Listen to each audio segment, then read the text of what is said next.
Sesto giorno del mese Munichion, del primo anno della 64esima Olimpiade, per ordine di Lisandro di Sparta, nostro valoroso poliarcete, in nostra presenza, e di voi confederati lacedemoni, secondo le condizioni di resa che abbiamo imposto alla città di Atene, ora ne inizieremo la demolizione delle mura.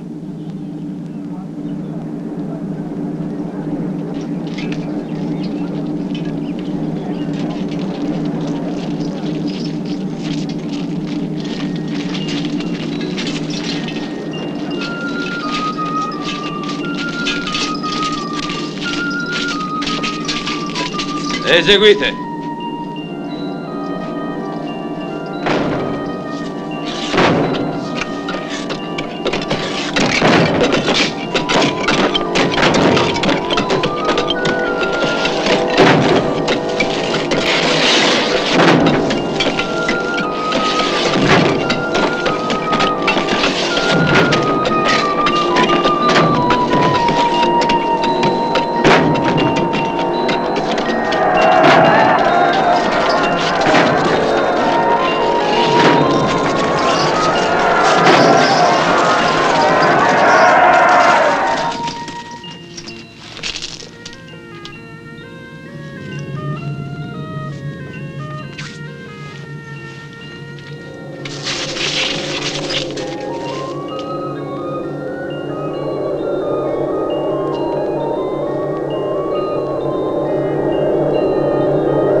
Ermete. Alcibiade era soltanto un buono a nulla. Ma che dici? È stato il nostro più grande condottiero. Se i nostri strateghi lo avessero ascoltato, avrebbe obbligato gli Spartani a combattere sulla terraferma e li avrebbe sconfitti. Sul mare eravamo già spacciati in partenza. Stai delirando? No, niente affatto. In terraferma Alcibiade aveva gli arcieri e la cavalleria tracia. E con queste truppe che erano più numerose avrebbe sconfitto gli Spartani e li avrebbe quindi inseguiti fino al mare. Com'è facile chiacchierare. Nel modo che ti dico, li avrebbe schiacciati. E così sarebbe stato più facile catturare la loro flotta. Sì, quello che vuoi, ma tu stai galoppando con la fantasia. Guarda piuttosto l'amara realtà, se ne sei capace. La battaglia navale ci è costata la perdita della flotta. Mi hanno detto che soltanto alcune triremi guidate da Canon sono riuscite a fuggire. Lisandro si è impadronito di 200 navi e le ha distrutte. Ha passato a fil di spada 3.000 dei nostri soldati. Sì, gli Spartani ci hanno giocato e noi non abbiamo potuto fare altro che arrenderci. Così il blocco navale ha costretto Atene ad arrendersi per fame. Per fortuna Teofrasto è stato un amico previdente. Già, e voi dei mercanti, pieni di astuzia. Non scherzate, qui stiamo parlando della fine del nostro potere e della nostra democrazia. E ci si meraviglia? L'acutezza e la misura sono virtù che la gioventù oggi disprezza. Eppure sono queste qualità che hanno fatto la grandezza di Atene. Oggi tutto è diventato avidità e mancanza di scrupoli. Questi ormai sono i segni della virilità e del coraggio. Io spero soltanto che il governo dei 30, impostoci da Lisandro, non ci faccia pagare troppo cari i nostri errori. È stato Alcibiade a commettere gli errori di cui parli, come se già la sua campagna di Sicilia non fosse stata una follia. Allora abbiamo bandito Alcibiade e poi è stato lui a salvare Atene. Anche questa volta ci libererà dalla tirannia. Non sopporterà né gli oltraggi che gli Spartani ci fanno subire, né la crudeltà dei tiranni che ci hanno imposto. Io so che uno dei 30 ha detto a Lisandro che adesso che Atene non è più governata dai propri cittadini, Sparta potrà finalmente dominare tutta la Grecia. Chi ha detto questo? Uno dei 30. È Crizia. Ed ha aggiunto, ascoltatemi bene, il popolo di Atene è disposto a sopportare la tirannia dei 30. Ma Alcibiade, che voi disprezzate ingiustamente, farà di tutto per abbatterla, questa tirannia. Alcibiade è stato allievo di Socrate. Come Crizia? Sì, come Crizia. Ma Alcibiade si è distinto più di Crizia. E allora lui, per gelosia, cercherà certamente di vendicarsi. Qui hai ragione. Crizia vuole solo la morte di Alcibiade. Teofrasto, sarai tra poco padre di un maschio, se gli dei lo vorranno. Che Afrodite ti protegga, Teofrasto. I nostri voti ti accompagnino. Grazie, amici. Grazie.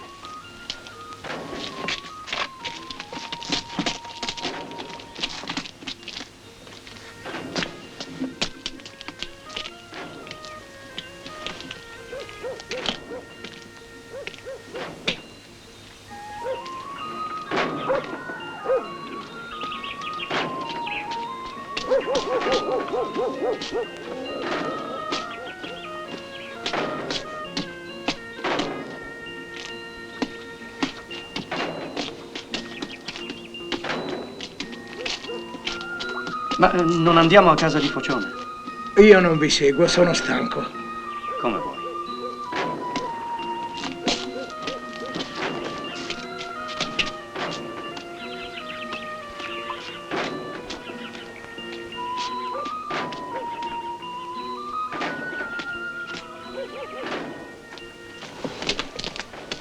Iperide, Anito, Ermete. Oh, amici, benvenuti. Accomodatevi, accomodatevi. Tra poco sarà servito il pranzo, eh? Prendete posto.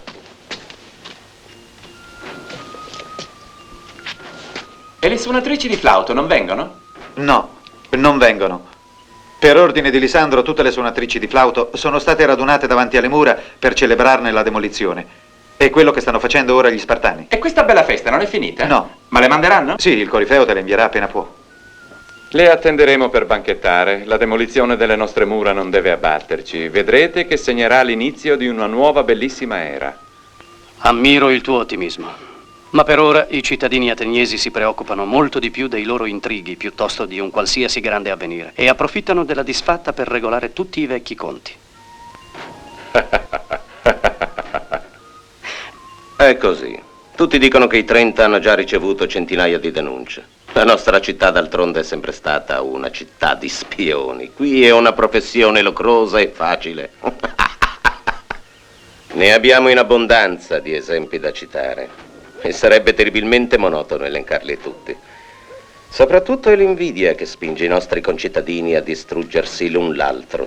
Gli ateniesi, come vedete, che si pretendono saggi, non sono che dei grandissimi cialtroni. Adesso esageri. Oggi abbiamo buone ragioni di sperare, non credi? Ma che vuoi dire? Voglio dire che in un certo qual modo gli Spartani ci proteggono.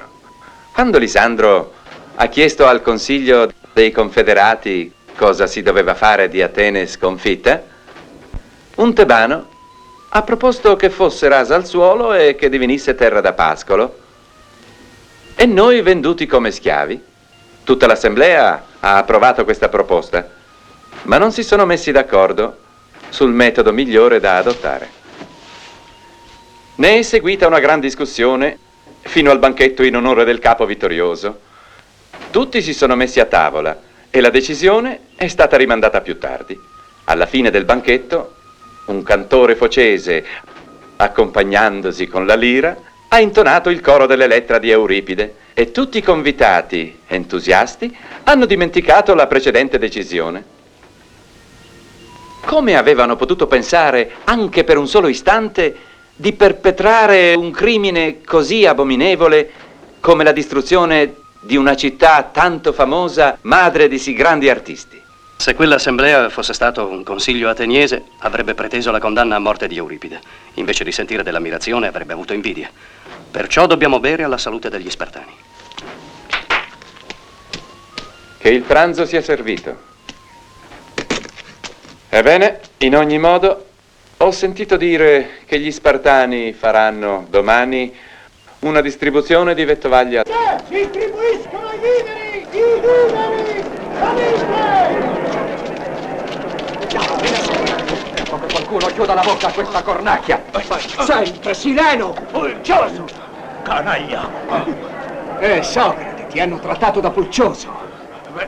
Non sono mica vestito da principe. E hai la faccia da sileno. Ah, è vero. E ho la pancia. Dovrei mettermi a danzare per conservare la linea. Ma insomma, il primo venuto te le dà e tu non lo trascini davanti ai tribunali. Che vuoi? Se ricevo un calcio da un asino non posso arrabbiarmi. È difficile trascinare gli asini in giudizio. Se mi aveste dato retta e ricordaste che sono tanti anni che vi spingo a prendere coscienza, sapreste che c'è un solo bene, la conoscenza, e un solo male, la presunzione di sapere. È bene avere idee su quanto si conosce. Ma voi ateniesi avete solo opinioni su tutte le cose. Per orgoglio, per debolezza, parlate sempre di cose che non conoscete, o di cose che conoscete male. Mascalzoni. Ma lascia, Critone. Teniamo conto di tutte le opinioni, anche se siamo in disaccordo con esse. Ciò che mi importa è di essere d'accordo con me stesso e cercare di non fare mai il contrario di ciò che penso. E che cosa pensi? Che cosa sai di più di quanto non sappiano gli altri? Che cosa so più degli altri? So di non sapere niente. Ma guarda questi cialtroni, che vogliono rifare il mondo spaccando i capelli in quattro.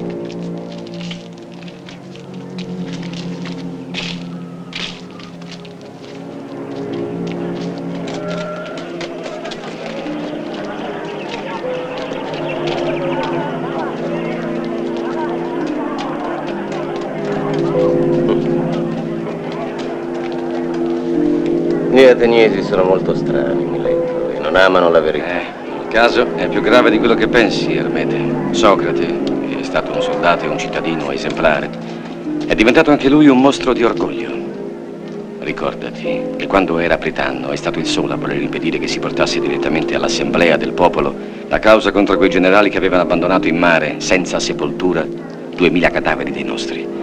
Ma per giudicare questo crimine orrendo, Socrate voleva non so cosa, interpretando la legge a modo suo. Me ne ricordo. Tra quei generali c'era un figlio di Pericle e di Aspasia. Erano rientrati in porto da trionfatori come se avessero riportato una grande vittoria. Sì, ma l'indomani molti ateniesi si sono ritrovati in lutto. E quando hanno reclamato i cadaveri dei loro figli... Hanno saputo che i loro figli, che non avevano ricevuto sepoltura, erano condannati ad errare per sempre senza riposo. Che genere di uomo è questo Socrate, che può rimanere freddo, compassato davanti a un crimine così mostruoso? Io non capisco come possa sedurre la gioventù. Il figlio di Anito, per esempio, ha lasciato suo padre per seguirlo. Poi, che bel risultato. Oggi è un ubriacone. E Alcibiade, il suo allievo preferito.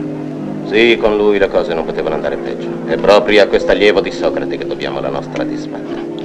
Alle sue campagne ambiziose, alla sua spedizione in Sicilia. Vedremo adesso cosa farà Crizia, il nostro nuovo tiranno. Anche lui è stato allevato da Socrate. Stai zitto. Non è prudente.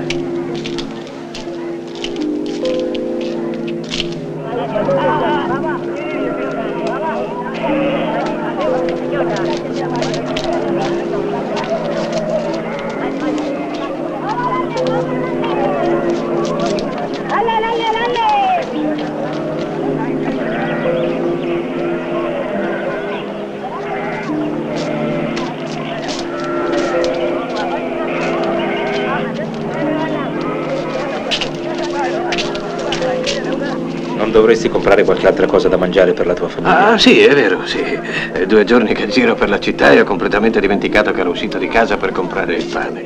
È vero che non c'era niente in vendita e gli avvenimenti poi mi hanno completamente turbato. Cosa potrei prendere? Ah, dammi quel polpo, sembra bello.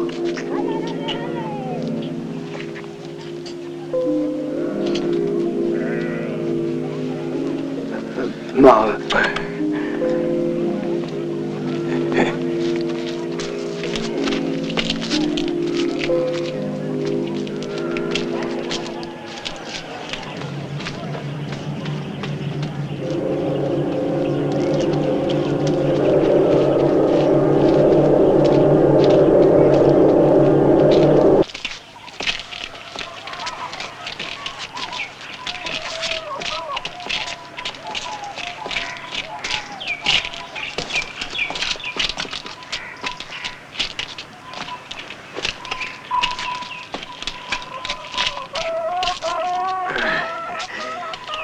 A presto, Critone.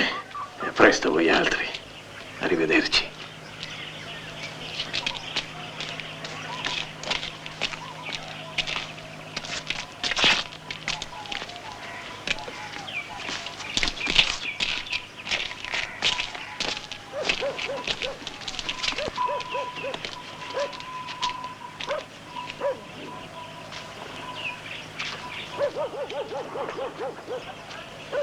Che fai? Vengo con te. Bene.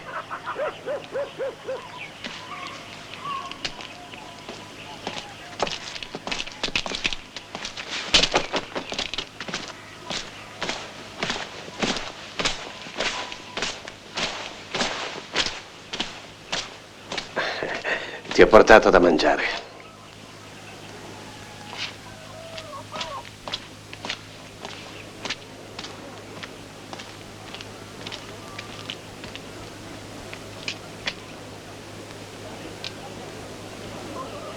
2 giorni.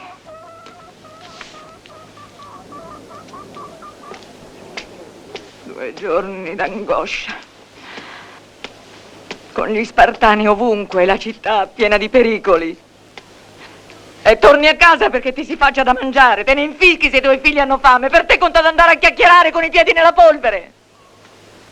Sono 2 giorni che sono sola, 2 giorni senza avere quasi nulla da mangiare. Pensi forse che si possano mangiare le tue parole? Ascolta, Santippe. I tuoi discorsi li conosco a memoria. Ma come, se non mi lasci mai parlare? Atene, la sua città è vinta, gli ateniesi si fanno massacrare e lui va passeggiando con dei fannulloni, dei cialtroncelli che l'ascoltano. Su via, Santippe. Hai annoiato tutti con i tuoi discorsi e invece di schernire la pretesa ignoranza della gente faresti meglio ad osservarti. Ma guardati, guardatelo questo pulcioso!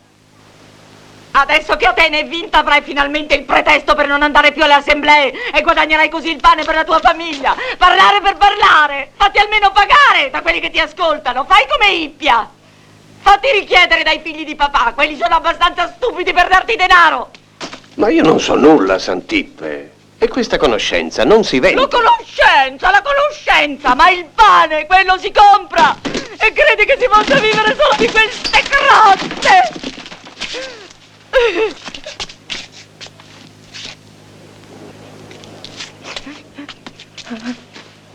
Ti supplico. Vedi bene che quando Santippe tuona finisce sempre per piovere. Ti supplico, Socrate.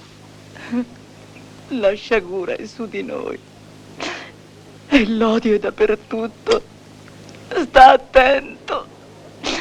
Da anni ti stai creando dei nemici e l'ingiustizia arriva a colpire così presto.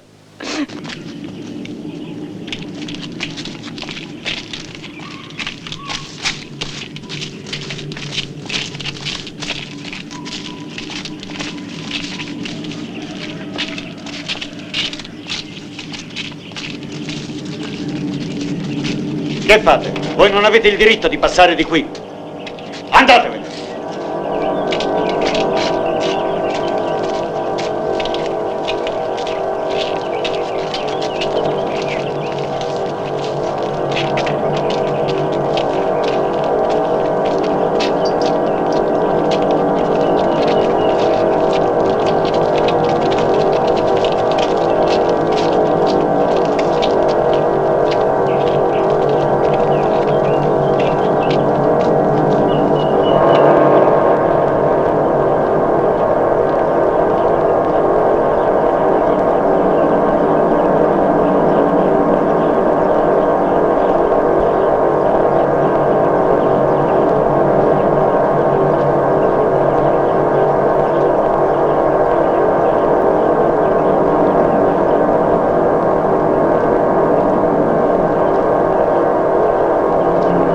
Che cosa si può fare?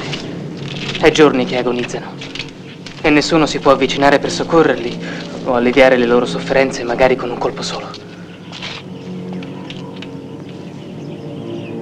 I tiranni hanno già messo 1500 ateniesi alla tortura e nessuno si è ancora ribellato. E Crizia è il più accanito di tutti. Crizia, Socrate, uno dei tuoi vecchi discepoli. Sì, ma se un pastore sgozzasse la metà del suo gregge e lasciasse morire di fame l'altra metà, non potrebbe pretendere di essere un buon pastore. Invece quelli uccidono e si credono dei buoni magistrati. Ieri Alcibiade, oggi Crizia. Che tristezza per vedere i suoi vecchi discepoli trasformati in criminali. Preghiamo gli dei che a causa di questi due Socrate non ci abbandoni. Si pregano gli dei perché favoriscano il nostro destino, invece sarebbe meglio pregarli di aiutarci a navigare verso il bene, che il soffio divino gonfi le nostre vele e che si possa essere invasi dall'ebbrezza dei marinai quando scorgono la meta.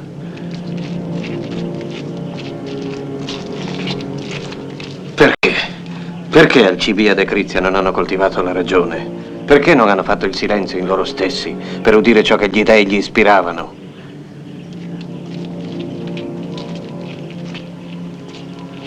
La medicina cura il corpo, la politica dovrebbe vegliare sulle anime. Non deve essere l'arte di dominare, ma l'arte di far vedere a tutti la giustizia.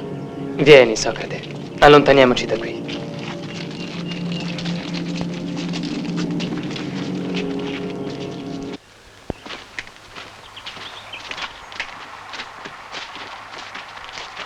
Fermiamoci qui a prendere il fresco.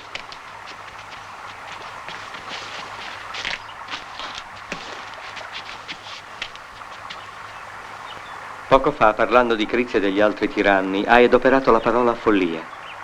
Ma i nostri tiranni non sono dei folli, Socrate. Sono dei criminali. È la stessa cosa. Conosci la canzone che dice che il bene più grande è prima di tutto la salute, poi la bellezza e poi essere ricchi? La conosco. Ebbene, quella canzone mente.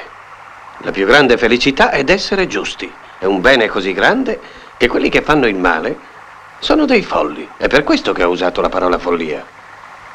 È una follia dalla quale però traggono profitto, Socrate. Quale profitto?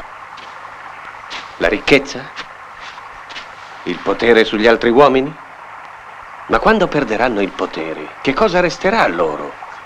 Il ricordo dei crimini che hanno commesso. E che altro? La non conoscenza del bene? Un'ignoranza che solo le illusioni del potere hanno celato ai loro occhi. E qual è la ragione dei loro crimini, se non l'ignoranza del bene, che li mantiene in uno stato di perpetua ansia? In realtà, i potenti hanno la forza e l'esercitano perché sono soltanto deboli. E la loro debolezza proviene dalla paura che li domina. Si vedono dappertutto e sempre circondati da nemici. E non è forse questa proprio una follia? Ma noi ci contenteremo di ignorarli. Un tiranno può sottomettere la città a suo piacere. A ciò che gli piace non c'è dubbio, ma non a ciò che vuole. L'uomo infatti non può volere che il proprio bene. E colui che commette ingiustizia nuoce soprattutto a se stesso. Poco per volta il ricordo del male che ha commesso lo farà impazzire. La virtù è dunque la conoscenza del proprio bene. La conoscenza e la pratica. Allora, per amministrare la città e non fare torto a se stesso, il potente deve possedere la virtù. Sì, perché se è un uomo di valore, servirà ad esempio a tutti. Per sopravvivere, gli stati non hanno bisogno di arsenali oppure di imperi. Se hanno valore e se posseggono la virtù, i cittadini daranno la loro vita per difenderli. Socrate, ecco tua moglie.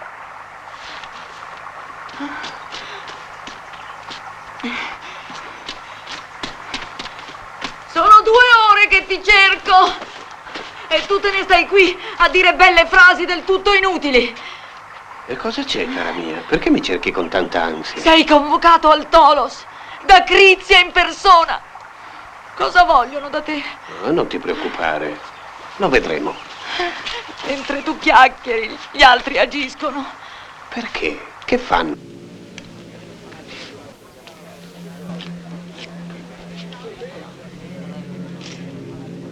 Vieni avanti, Socrate.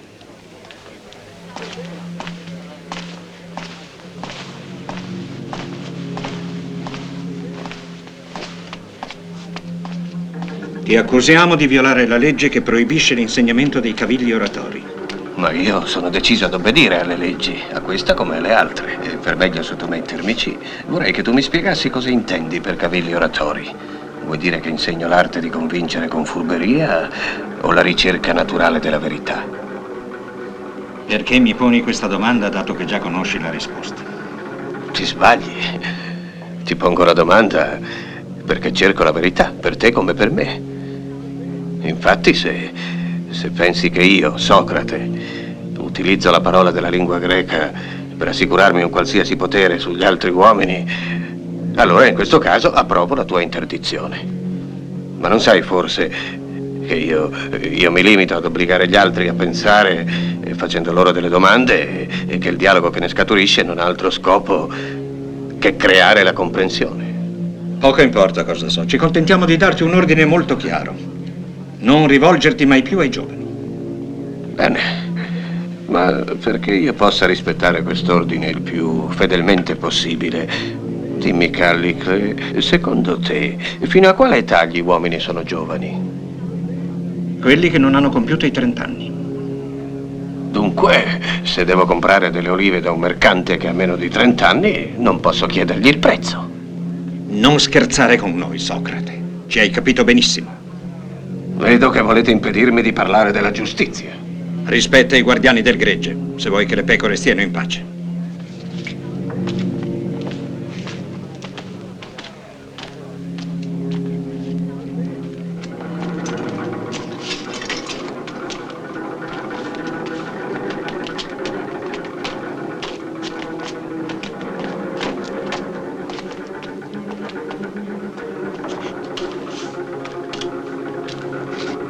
Tutti voi conoscete che Leone di Salamina.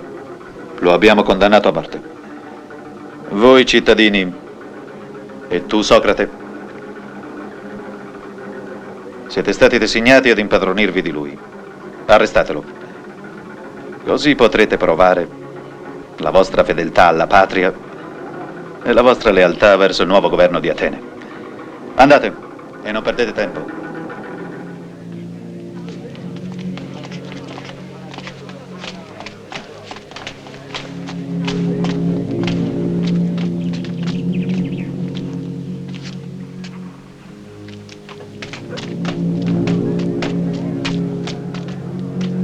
E pensare che ammiravo Crizie. Ora mi vergogno di averlo ammirato. Diventerai un misantropo. Ma guarda a che punto siamo. Odio questi tiranni con tutta l'anima. Li odi, ma sei pronto ad ubbidirli perché hai paura. Io non ho odio per loro, ma non eseguirò i loro ordini. Me ne torno a casa. Ma è una follia, Socrate. A volte bisogna saper essere folli.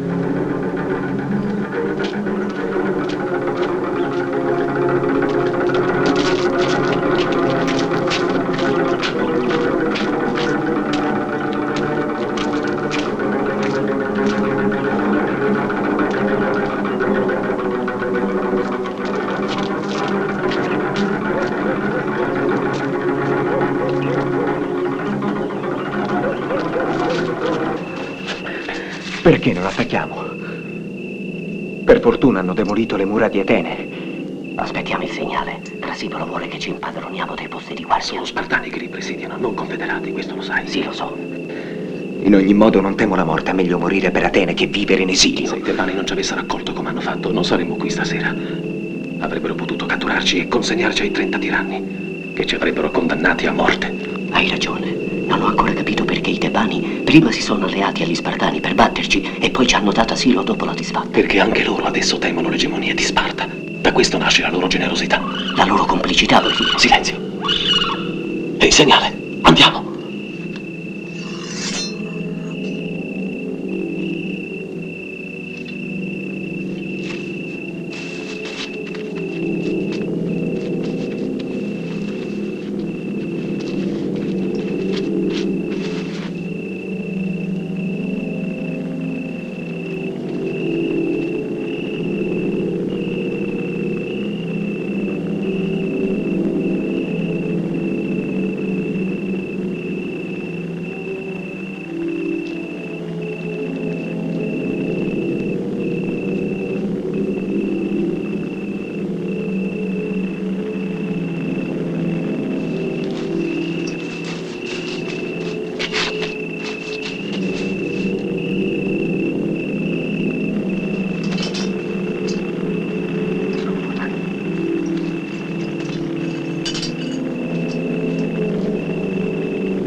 Vedi qualcosa? No, niente, ma si sentono le acclamazioni della folla.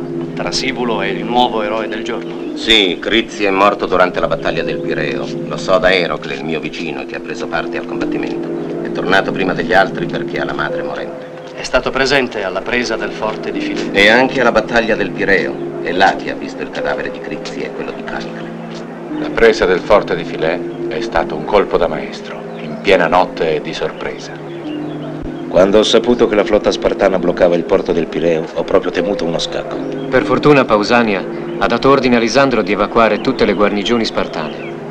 Il re di Sparta è un saggio. Sa che non si possono tenere gli ateniesi per troppo tempo sotto il gioco dei loro nemici. E così lui, senza saperlo, ha salvato la vita del nostro Socrate. Se non avesse dato quest'ordine e se Trasibulo non avesse attaccato quella notte, Crizia avrebbe messo a morte Socrate perché si era rifiutato d'ubbidire ai suoi ordini. Eccoli, arrivano. Vieni, andiamo.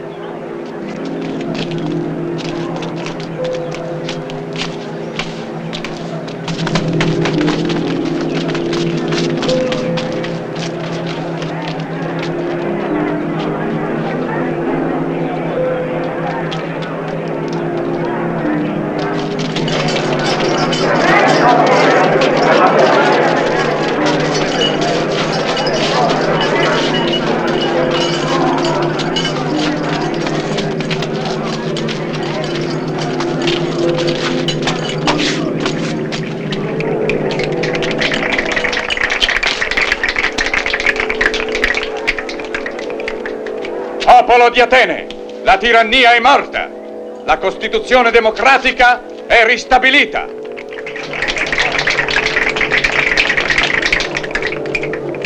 Sorveglieremo tutti insieme affinché ogni cittadino di Atene rispetti la legge. Da parte mia propongo che per celebrare degnamente le nostre libertà riconquistate si accordi l'amnistia politica a tutti.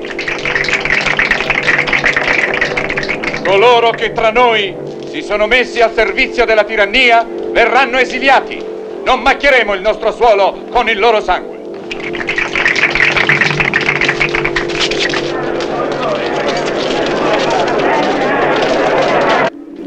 Guarda come sono felici. Finalmente riabbiamo le nostre leggi. Ma dove vanno? Al Pritaneo. Sono i pritani eletti nelle diverse tribù. O, per meglio dire, i diversi demo di Atene. Ora governano la città con gli arconti.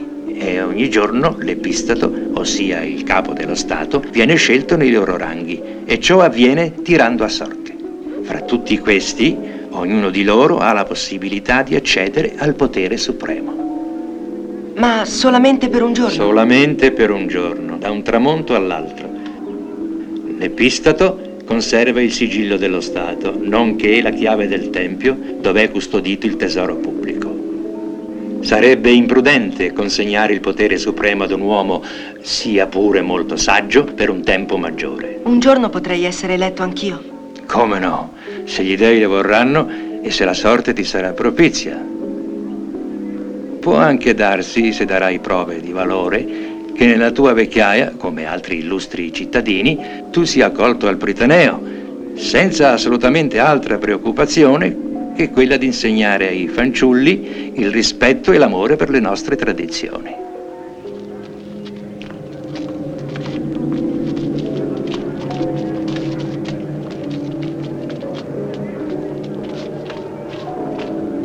Atene.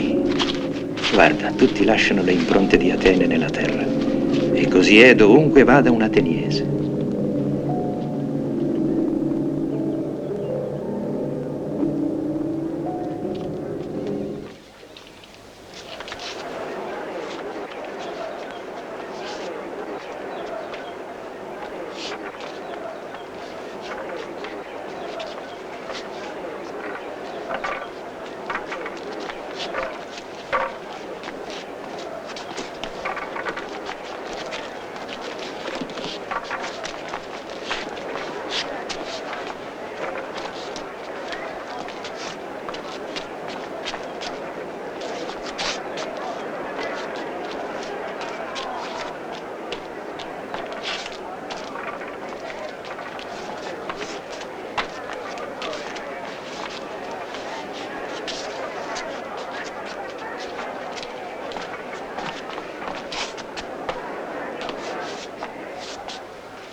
Dracone. Fava bianca, gli dei ti hanno prescelto.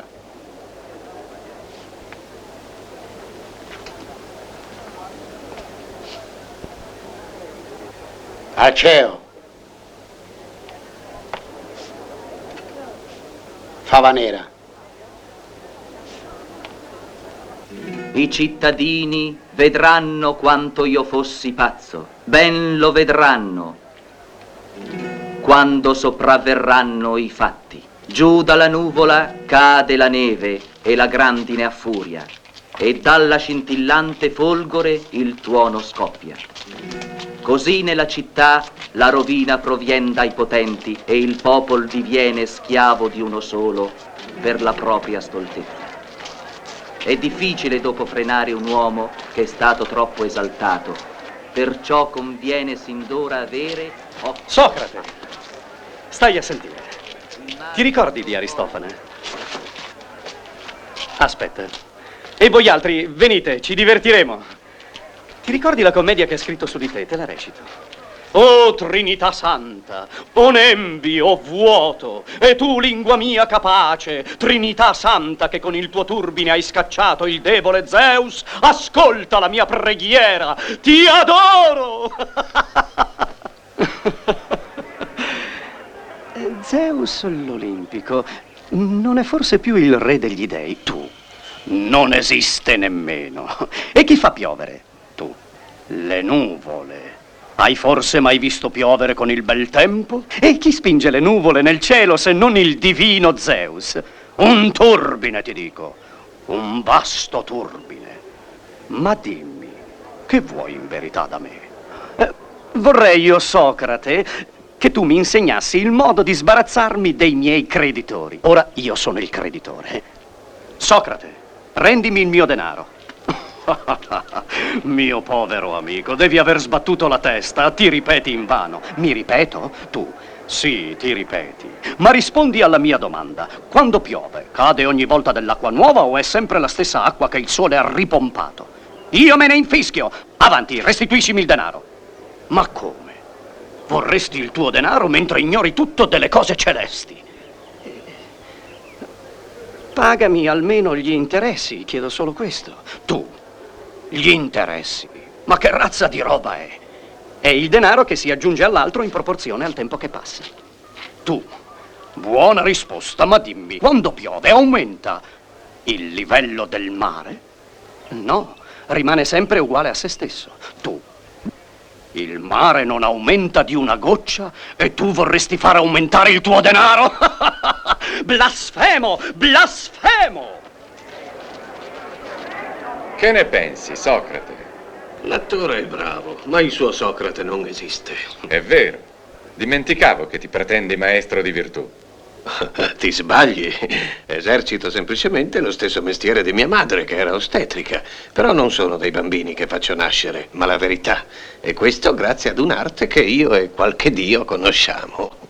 Lo vedete?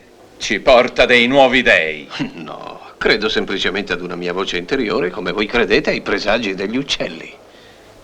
Gli ateniesi sono i figli della terra. Se il destino li ha colpiti, è perché proprio i chiacchieroni come te li hanno sviati dalle loro tradizioni. E per questo... Lasciatelo!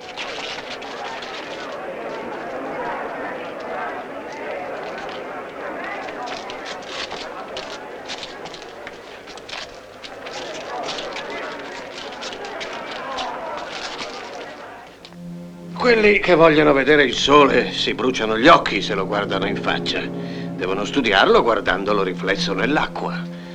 L'anima diventa cieca se si vuol scoprire la verità dai dettagli. Deve rifugiarsi nel mondo della ragione. Se non puoi neanche nutrire uno schiavo, Socrate, come fai tu stesso a non morire di fame? Ho imparato a farmi bastare il minimo. Vedi, è perché mi accontento di poco che sono sempre vicino agli dei. Sei fortunato, Socrate. Io ho bisogno di tutto in continuazione. Non c'è che la ricchezza che conta, Socrate. Senza questa non si vale niente anche agli occhi degli dei. Ti sbagli. un uomo ricco e disonesto, gli dei preferiscono un uomo povero e virtuoso. Se basta essere poveri per possedere la virtù, non c'è dubbio che tu ne sei un modello. Ma se tu non ti fai pagare dai tuoi allievi, non è forse per attirarli a te più sicuramente? Forse è pagato dagli Spartani. Quelli che loro non gradiscono li mandano qui da noi. Lasciatelo. Hanno trattato anche Omero da pazzo. Sono fedele alla nostra patria come chiunque altro tra noi.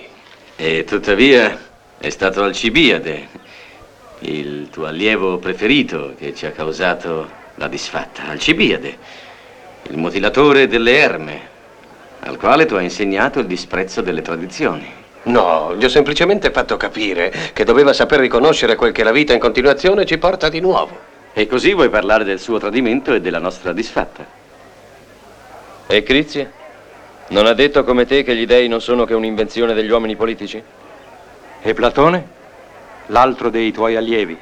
L'ho sentito quel pivello proclamare proprio qui che finché i filosofi non saranno capi di Stato, o i capi di Stato filosofi, le cose ad Atene andranno di male in peggio. Tanto peggio se gli ignoranti ridono di noi. Ma dimmi, a chi vi rimettete per dirigere gli affari di Stato? Ai cittadini. E come si scelgono i cittadini che diventeranno i capi della città? Tirando a sorte? Con delle fave? Lo sai bene. Dirigere gli affari di Stato non è forse cosa molto difficile? Sì. Se tu dovessi intraprendere un viaggio per mare, sceglieresti un pilota tirandolo a sorte? No. E il tuo calzolaio, il tuo maniscalco, il tuo medico, li sceglieresti tirando a sorte? No. Vedi dunque, non affideresti la tua vita ad un medico scelto dalla sorte, ma sei pronto tu, un buon cittadino, a mettere gli affari della città nelle mani di uno qualunque, forse un poveraccio, ma orora hai ammesso che la politica è la più difficile delle scienze. Non sei dunque in contraddizione con te stesso?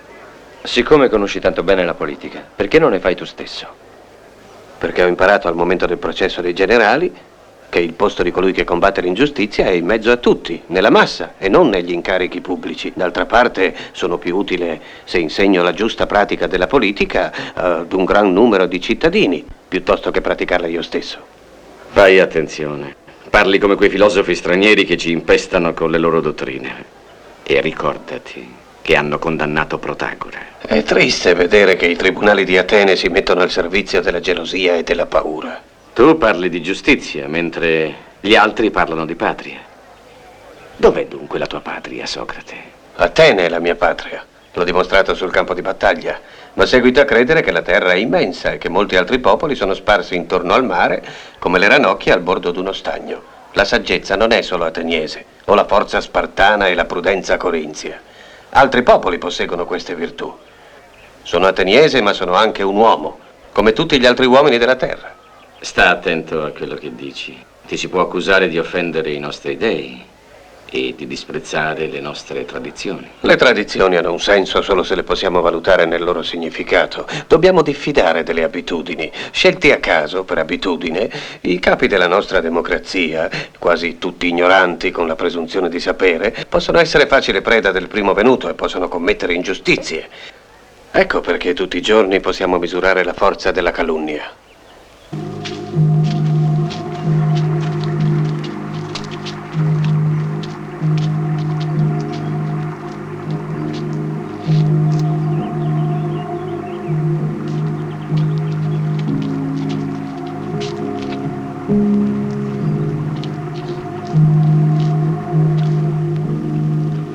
Esculapio, tu che curi e guarisci, ricordati che Teodoro che ti offre questo gallo ti è sempre stato scrupolosamente fedele.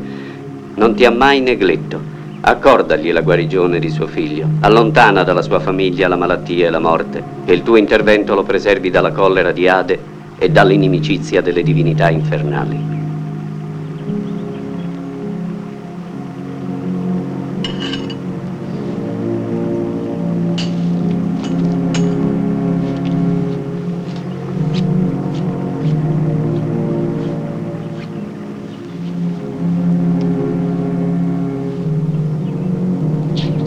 Senza dubbio, tutto ciò che l'uomo possiede gli viene dagli dèi, ma mi domando se gli dèi hanno bisogno dei nostri doni.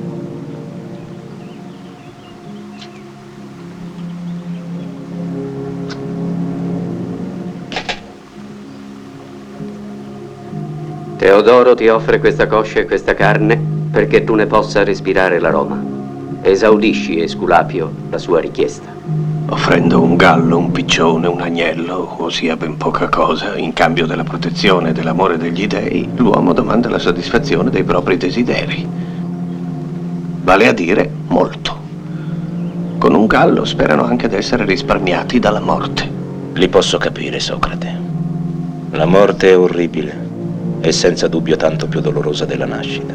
Può darsi, ma può essere anche che sia dolce se si avvicina alla verità. Siamo tutti mortali, Socrate. E uno di noi un giorno morirà.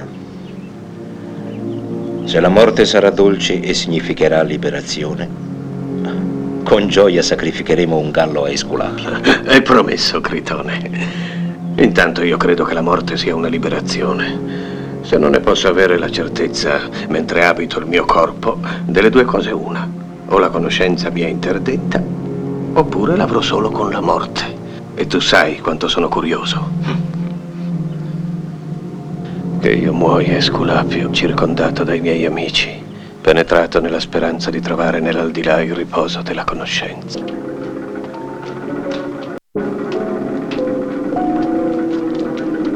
Meleto, figlio di Meleto, accusa Socrate, figlio di Sofronico, dei delitti seguenti. Socrate non crede negli dei di Atene. Socrate predica nuove credenze. Socrate corrompe la gioventù. L'accusatore domanda la pena di morte.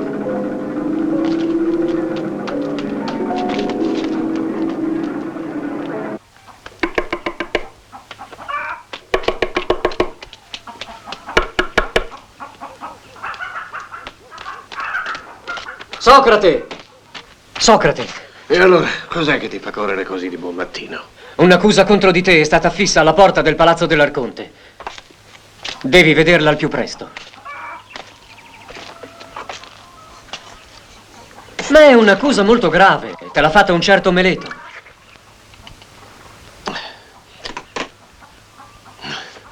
Siediti. Guardate Socrate. Ti saluto, Socrate. Oh, guarda il bellissimo Ippia. Era un pezzo che non avevamo il piacere di vederti in città. Dove vai così ben equipaggiato? Vado al ginnasio a pronunciare un discorso sulla genealogia degli eroi. Ti piacerebbe sentirlo? Ho da fare e non posso sfortunatamente accompagnarti. È un discorso che ho già fatto e che tutti mi hanno detto che è molto bello. Mi farebbe piacere avere anche la tua opinione. Hai detto molto bello. Sai dunque cos'è la bellezza? Ah, ma certamente. E saresti capace di spiegarmelo? Facilissimo. Una bella vergine.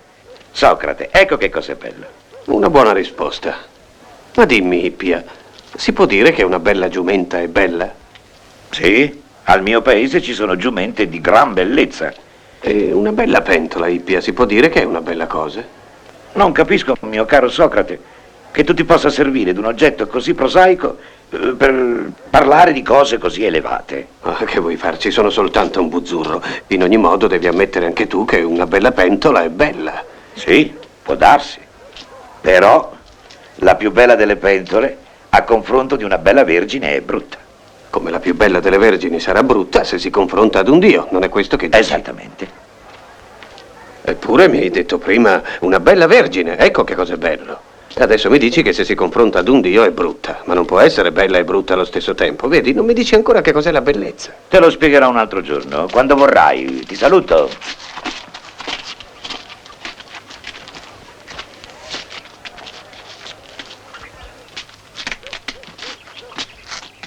Socrate, non ti ho mai visto camminare a testa bassa. Che hai? Pensavo ad una favola che si racconta in Egitto. Un demone di nome Teute andò a trovare il re Tamus per metterlo al corrente delle arti che aveva inventato ed invitarlo a farne partecipi gli egiziani. Gli parlò della numerazione, del calcolo, della geometria, dell'astronomia, del trick-track e dei dadi e poi arrivò alla scrittura. La pratica della scrittura, disse il demone, svilupperà la conoscenza e rinforzerà la memoria dei tuoi sudditi. Questa è la mia più bella invenzione ed essa vi porterà alla scienza. Benissimo, disse il re, ma se tu, Teute, sei capace di creare delle nuove arti, Io sono capace di prevedere cosa succederà se si praticassero. Posso dunque dirti che la scrittura darà un risultato completamente diverso da quello che immagini. Gli uomini, confidando nella scrittura, non ricercheranno più i loro ricordi nel profondo di loro stessi, tralasceranno ad affidarsi alla memoria e perderanno così molto del loro sapere. Invece di cercare di esprimersi con pena e calore, citeranno dei testi con eleganza. Ma cosa si potrà rispondere a delle citazioni? Tu contrapponi dunque il discorso vivo, vibrante alla parola, agli scritti, che sono un'immagine di discorso? È proprio così. Si potrebbe credere che gli scritti parlino intelligentemente, ma prova a interrogarli, non faranno che ripetersi. Scritti, i discorsi passano indifferentemente da una mano all'altra, senza saper distinguere il più sprovveduto da uno intelligente. E se gli scritti attaccano, se ti accusano ingiustamente, non puoi in nessun modo far loro intendere ragione. Ma perché tutti questi pensieri, Socrate? Perché un'accusa scritta è stata posta contro di me alla porta dell'Arconte Re. Contro di te? E l'hai vista? No. Allora andiamo, ti accompagno.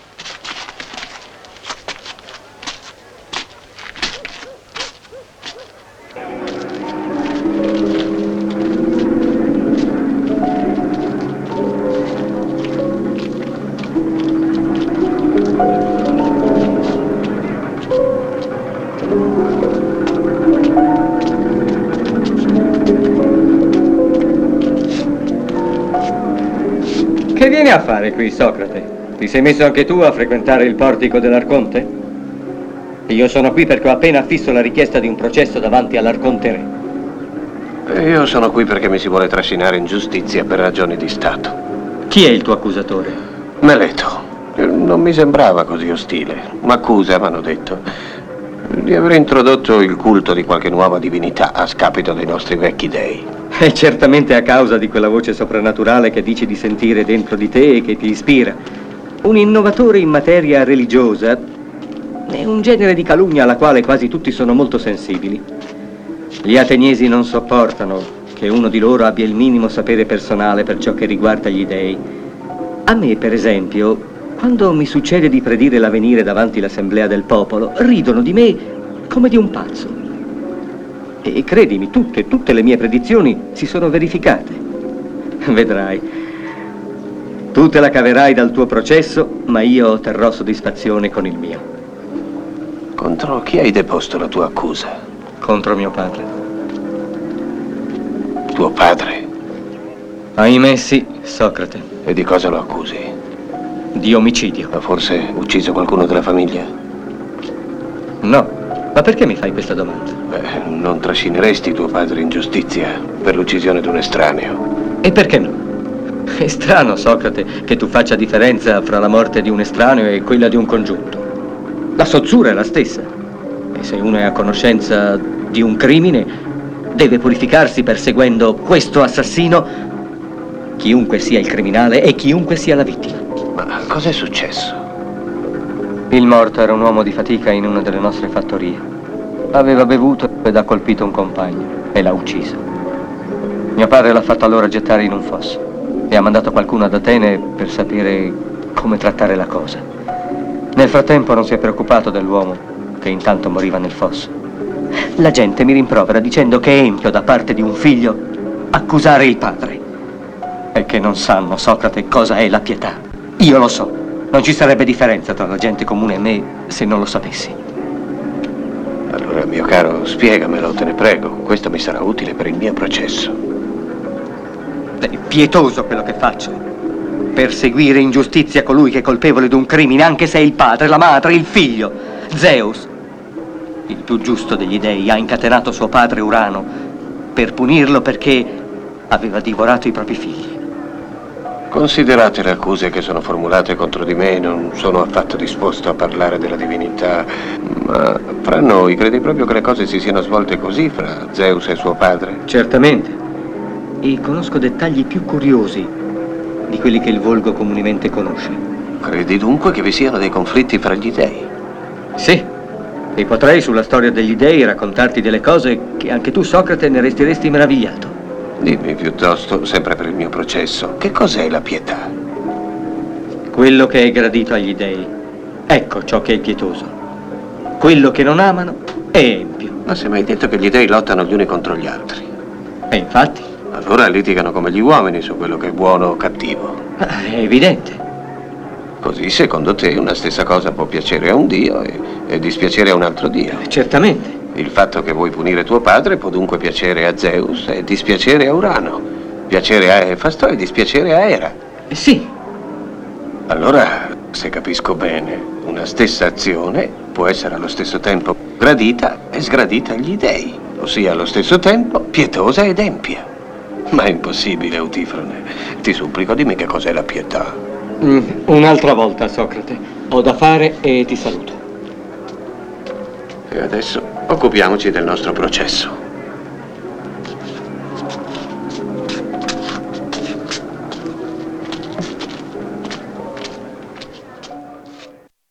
Andiamo avanti, calmi, non piangere. E i nostri poveri figli? Lo sapevo io che la tua mania di importunare la gente ci avrebbe procurato tutte le disgrazie, lo sapevo. Tu ti devi difendere. Come pensi di farlo? Tutta la mia vita ho evitato l'ingiustizia. Ecco la mia difesa. Ma come risponderai a tutte le accuse? Tu devi contestarle.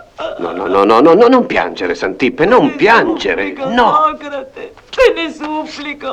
Chiama un oratore perché ti difenda. Te ne supplico. Ma su, non piangere.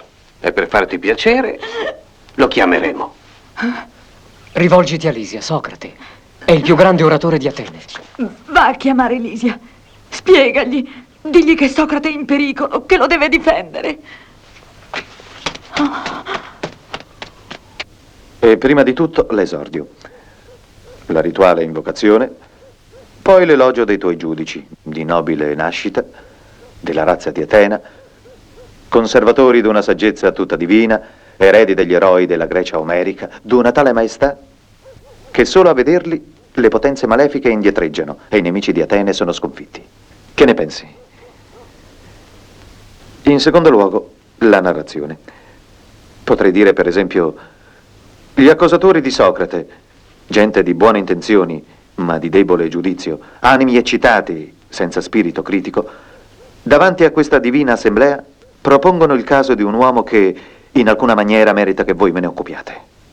Di chi si tratta?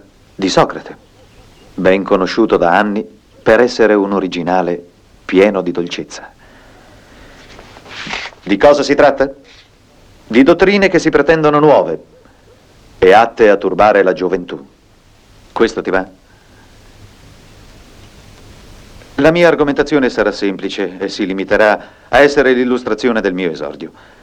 Se esistessero delle nuove dottrine capaci di corrompere la gioventù, voi, i depositari della saggezza ateniese, potreste ignorarne l'esistenza? No.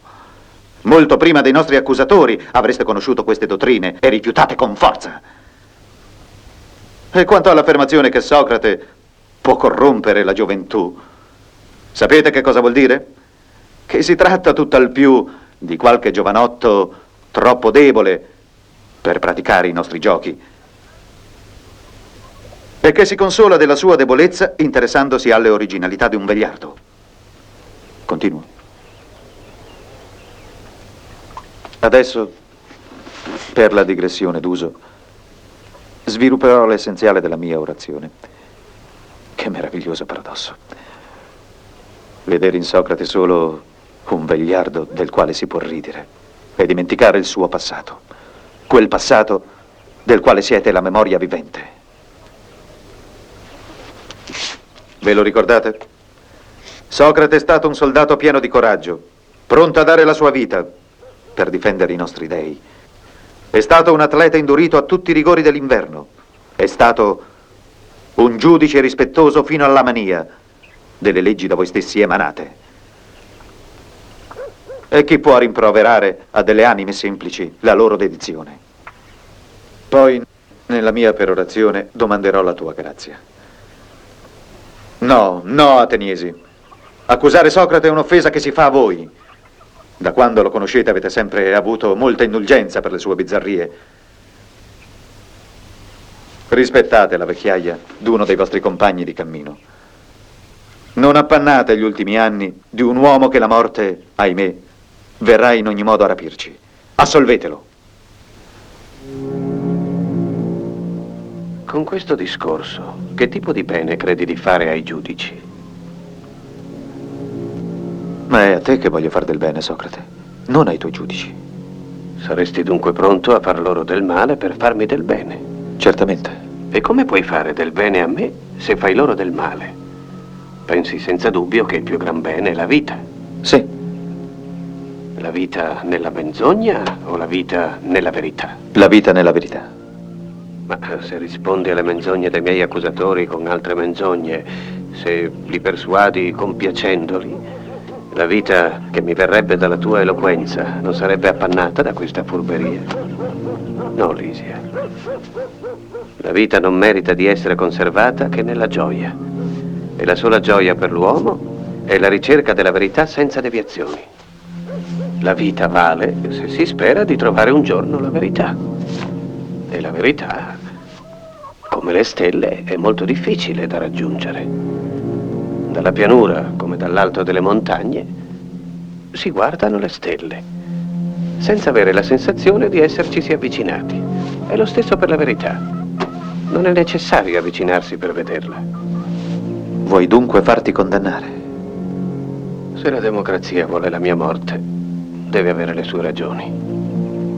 Tu sei matto. Non dobbiamo temere Meleto, che è un poveretto. Pensa piuttosto ad Anito, che è un demagogo, e a Licone, che è un retore. Non devi dimenticare che gli ateniesi sono innanzitutto sensibili all'eloquenza. Dirò loro la verità alla mia maniera e vedremo se mi capiranno. Alla mia età non so che farmene delle belle parole. Come credi? Ti auguro di avere ragione. Lisia! Mi difenderò da solo. È un'altra follia. Finirai per perderti. Hai rovinato la nostra vita. Ma pensa almeno ai nostri figli. È per loro e per te che parlerò alla mia maniera. Ti condanneranno, lo so, ti odiano. Non mi lasciare sola, Socrate. Non ci lasciare.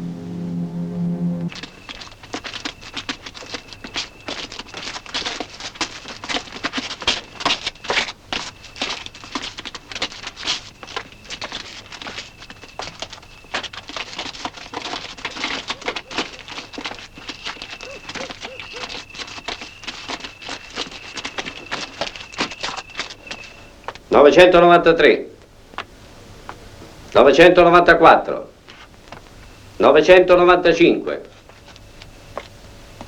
996 997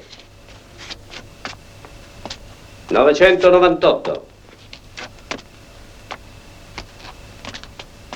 999 1000.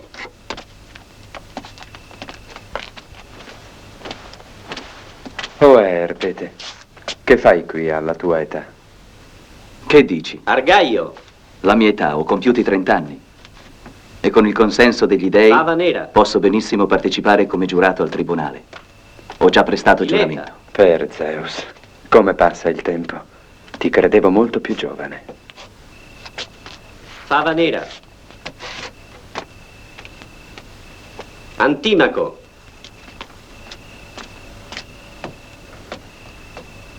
Fava nera. Pittaco.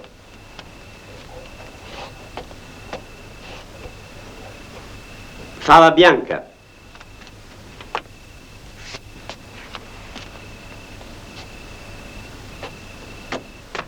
E festione. Hai visto i bastoni? Questa volta il nostro demo porta il colore rosso. È il colore che mi porta fortuna. Fava nera. Sa niente del processo del quale saremo giurati? Nulla assolutamente. Come Vicino. d'uso non lo sapremo che al momento di prendere posto. Oggi gli dei ci sembrano Fava contrari. nera. Quanti esclusi? Se è così anche negli altri demo non arriveremo mai al numero di 501 giudici. Non ti preoccupare. Non c'è esempio che ciò sia mai Fava avvenuto. nera. Ci metteremo forse più tempo che d'abitudine, ma il Poligrate. numero legale viene sempre raggiunto. Fava bianca.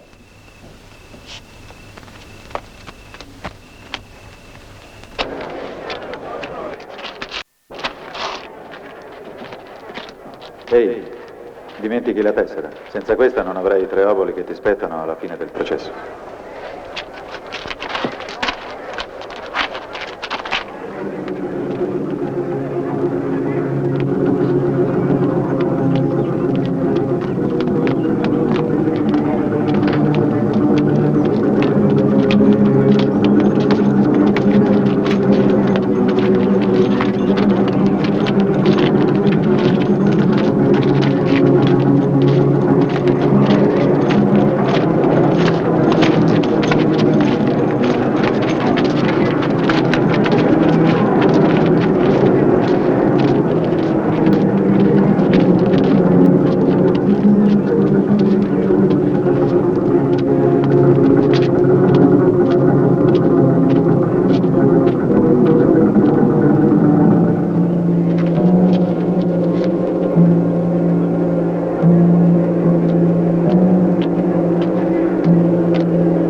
O Atena, figlia di Zeus, madre della saggezza, della guerra e delle arti, tu che ci hai donato l'olivo e l'uso del timone, ricordati dei sacrifici che ti abbiamo offerto. Che la tua sentenza ci ispiri, che la tua egida ci protegga.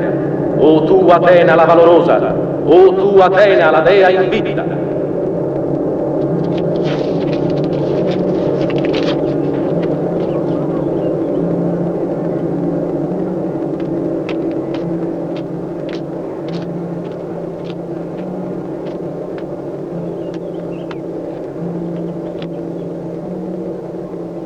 Voi che siete stati scelti dalla sorte con il benvolere degli dei, sappiate che dovete dare la vostra sentenza in occasione di questo processo intentato da Meleto, appoggiato da Anito e da Licone contro Socrate.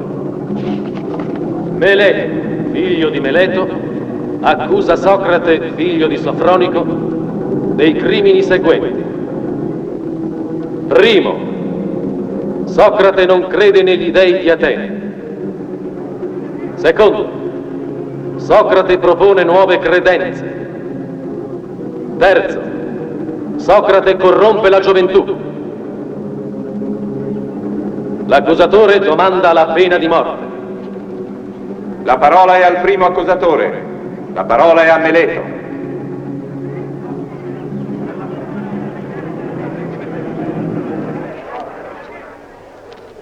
Io non sono stato spinto da interessi personali venendo davanti a questo tribunale per accusare il nostro concittadino Socrate del crimine di impietà.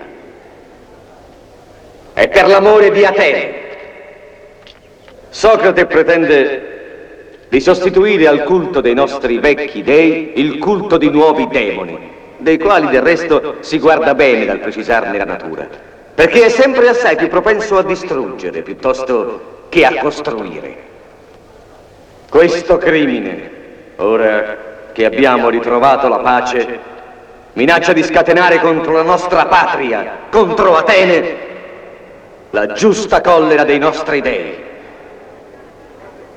Con animo veramente afflitto, sento che è mio dovere richiedere la pena di morte contro Socrate. L'esistenza stessa di Atene è nelle vostre mani. Hai sentito? E dice che non è spinto da considerazioni personali. La parola è ad Anito.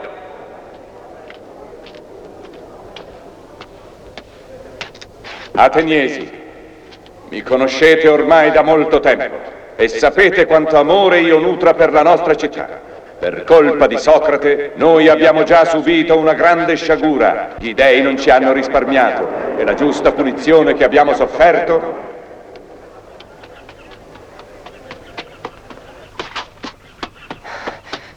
Vengo dall'Agorà. Meleto ha fatto un brutto discorso, la gente non lo prendeva sul serio. Ed è per questo che vi dico, ateniesi, nessuno deve qui dettare la vostra condotta. Conoscete adesso i capi d'accusa.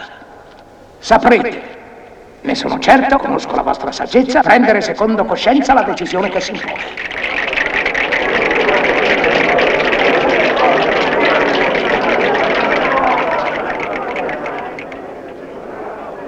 Abbiamo sentito gli accusatori. La parola è adesso all'accusato. La parola è a Socrate.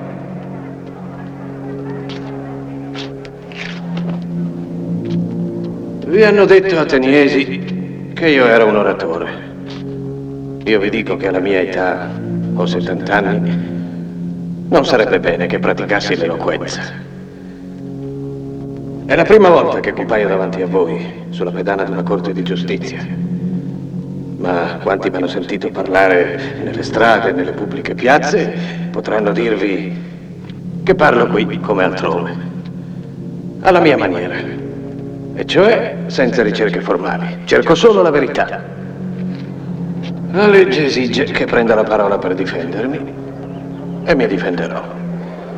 Tuttavia, prima di rispondere ai miei accusatori, che ho ascoltato con la più grande attenzione, devo contestare le cattive lingue che ormai da 20 anni si accaniscono a confondermi con un certo Socrate occupato a scrutare i misteri della terra o, quel che è più grave, a venerare le nuvole.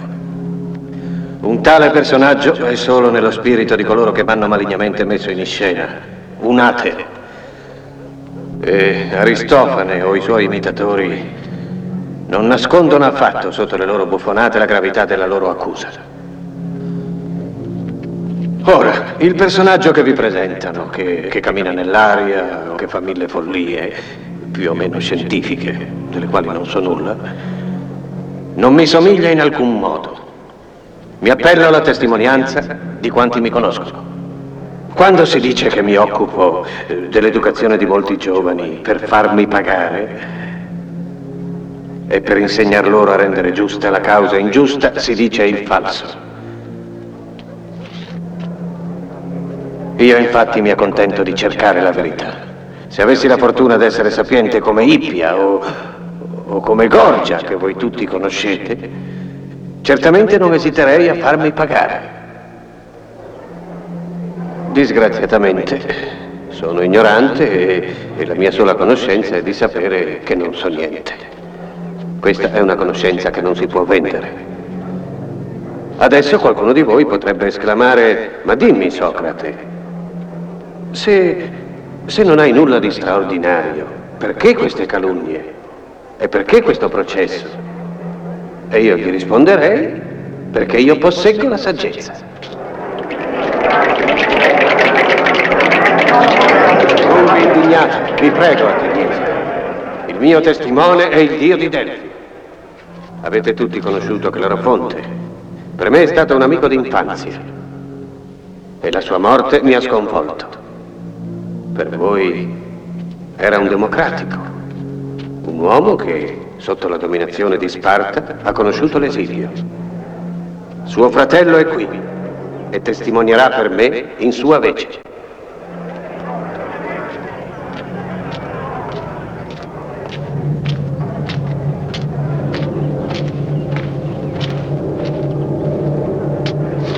A Delfi mio fratello Clerofonte domandò alla Pizia se vi era al mondo qualcuno più saggio di Socrate. La Pizia gli rispose che nessuno al mondo era più saggio di lui.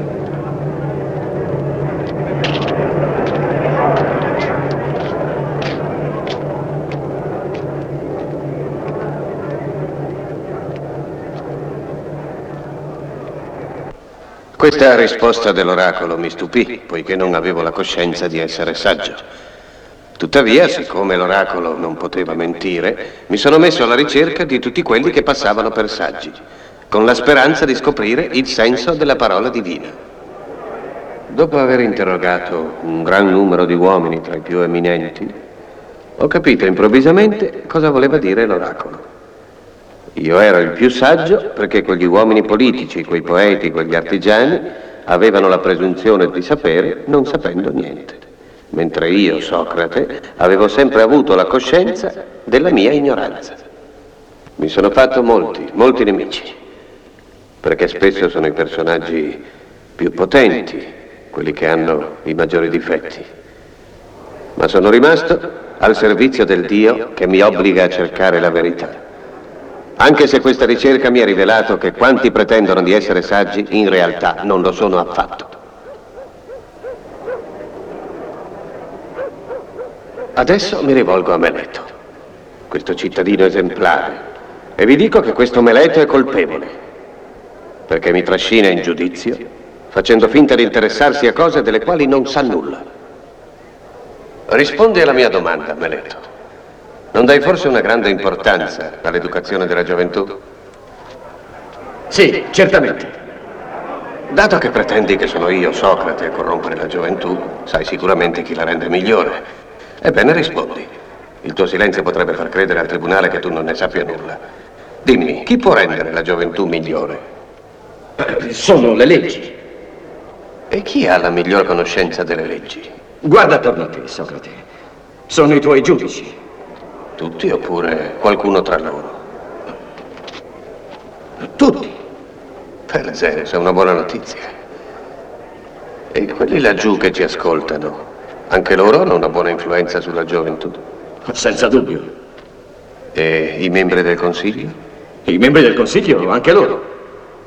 Insomma, tutti gli ateniesi hanno una buona influenza sulla gioventù. Tutti salvo Socrate che invece la corrompe. È questo che vuoi dire? Sì, e con tutte le mie forze. Ah, che pover'uomo questo Socrate. Che orribile destino. E che grande felicità sarebbe se fosse vero che tutti nella città hanno una buona influenza sulla gioventù e che un solo uomo, questo Socrate, la corrompe.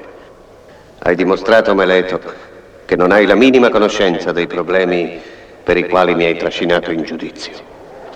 Ma dimmi ancora, non è forse vero che i cattivi fanno sempre del male a chi li avvicina, mentre i buoni fanno loro sempre del bene? Ne convengo. E conosci qualcuno per caso che preferisca le cattive arti a quelle buone? Ah no, sicuramente. Accusandomi di corrompere la gioventù, vale a dire accusandomi di renderla cattiva, pretendi che la corrompo volontariamente o involontariamente? Volontariamente, questo è più che sicuro. Come sarebbe a dire, Meleto? Tu sai che i cattivi fanno del male a quanti li avvicinano e pretendi che alla mia età io non lo sappia? Tu credi dunque che rendendo cattivi quelli che mi circondano, io non so di espormi al pericolo di essere maltrattato da loro? No. O non corrompo la gioventù, oppure se lo faccio è senza volerlo, e in questo caso la mia colpa involontaria non è di competenza di questo tribunale. Ben detto, Socrate, hai ragione! E anche immaginando che io corrompa la gioventù, come spieghi che questi giovani, oggi cresciuti, non siano qui a rimproverarmelo? Loro stessi, o almeno i loro padri, o i loro fratelli. Vedo Critone, padre di Critobulo, Adimante, padre di Platone, Lausania, padre di Antistene, e altri ancora. Perché non si scagliano contro di me? Perché non li hai chiamati a sostenere la tua accusa? Dici che corrompo la gioventù, incitando a non credere agli dei della città per seguire altre credenze. Pretendi che i miei dei non siano quelli della città o intendi dire che non credo a nessun dio? Affermo che non credi a nessun dio. A differenza degli altri uomini, non crederei dunque che la luna e il sole sono degli dei. Per Zeus, cittadini, egli non crede. Afferma che il sole è una pietra e che la luna è simile alla terra. Ma, mio povero Meleto, purtroppo tu mi confondi con Anassagora. E questa confusione non può piacere al tribunale che è assai meglio informato di te. Tutti sanno che sono i libri di Anassagora che abbondano di tali proposizioni. E non sarei forse ridicolo di appropriarmi di idee che non sono le mie? Ma per tornare alla domanda che ti ho posto, è forse vero che non credo a nessun Dio? Assolutamente vero. Dimmi, Meleto, è possibile credere alla realtà delle azioni umane senza credere alla realtà degli uomini? È possibile credere nell'equitazione, per esempio, senza credere all'esistenza dei cavalli? No? E ancora, si può credere alle manifestazioni di una potenza soprannaturale senza credere a questa stessa potenza? Si può credere agli atti degli dei senza credere agli dei? No, è impossibile. Ah, finalmente rispondi giusto. E allora ammetti che se credo alla manifestazione di una potenza soprannaturale, credo implicitamente all'esistenza di questa potenza. Cittadini ateniesi, l'accusa di Meleto non è basata che sulla calunnia. Questa calunnia può darmi la morte, ma davanti a lei non mi comporterò come un vigliacco. Quando in guerra i nostri generali mi hanno assegnato un posto, sono rimasto fermo. E se il Dio mi dà il compito di ragionare, non diserterò. Gli uomini hanno paura della morte come se avessero la sicurezza che è il più grande dei mali. Al contrario, ella è forse il più grande dei beni. E la saggezza è di riconoscere la nostra ignoranza per quanto la concerne. Vi amo, ateniesi, ma più che a voi è al mio Dio che obbedirò. E poiché è Lui che me lo comanda, fino al mio ultimo respiro non cesserò di ragionare. Ascoltatemi. Per quanto concerne la mia vita personale, sono sempre stato di una negligenza che non è quella di ogni uomo comune. E se vi parlo come un padre o come un fratello maggiore, è perché il Dio che mi abita me lo comanda. Nessuno dei miei accusatori ha potuto dire che la mia sollecitudine mi abbia mai dato qualche profitto. La mia povertà parlerebbe per smentirli. Adesso potrà sembrare strano che, prodigando i miei consigli a ognuno, non oso mai in assemblea dare dei consigli alla città. Questo dipende da una manifestazione straordinaria che sempre si produce in me, una voce interiore che me ne distoglie ogni volta che voglio fare della politica. Questa voce d'altronde mi ha salvato la vita, perché se avessi fatto della politica sarei morto da un bel pezzo. E adesso, cittadini ateniesi, ho terminato il mio discorso. Non tenterò di ispirarvi pietà né tantomeno di strapparvi la soluzione. Ricordatevi semplicemente che il mio Dio mi ha messo qui per tenere la verità allerta. Se vi lasciate convincere dai miei accusatori, mi ucciderete. E il Dio, dopo la mia morte, non vi invierà più nessuno che difenda la verità. Vi immergerà in un interminabile torpore. Riflettete. E ora mi rimetto a voi, che giudicate secondo leggi che rispetto. E la vostra decisione sia la migliore per tutti noi.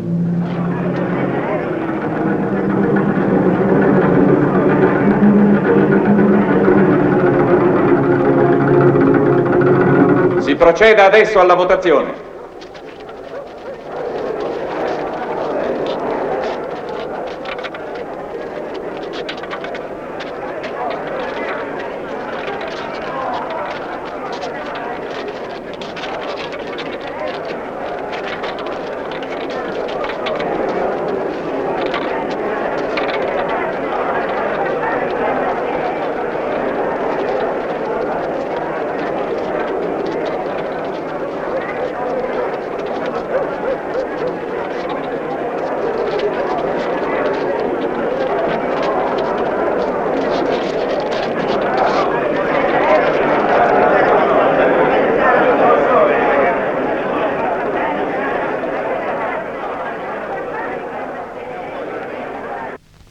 Io sono sicuro che l'assolveranno. Non è possibile che lo condannino.